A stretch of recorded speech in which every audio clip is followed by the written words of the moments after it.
তার সুমঙ্গল বিক্রেতারে বিদায় লইয়া গঙ্গাতীরে শনিচরে পূজা করিয়া কবিবার বিরাজিত মধুর সঙ্গীত পাঠশালে বসে গ্রন্থ করিল লিখে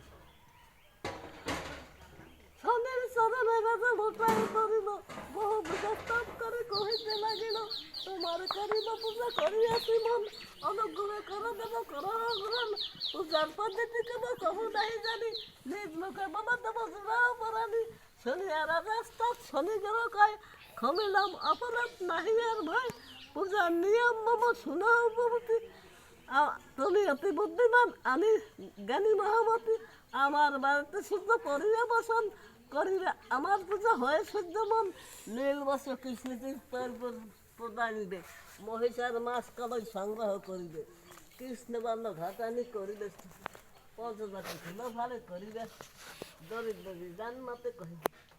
ভক্তি তো আমার নাই বাবা আমি তো দরিদ্র আপায়ে যতনে আতকে করিবে পূজা ছোয়া পরিমাণে ছোয়া সে ছোয়া মন যেবা যত পারে তাং কাজে নিয়ে কারে নিয়ম অনুসারে আমার পূজাতে যদি করে অনাদার চিরকাল দুঃখে সেই হইবে কাতার এই কথা বলি শনি হইলে দেখান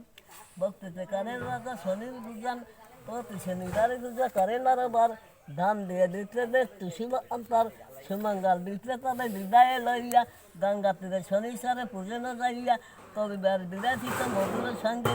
পাঠশালে বসে গ্রন্থ করিবে প্রতি শনিবারে পূজা করেন আর বার ধান দিয়ে দিতে দে তুষি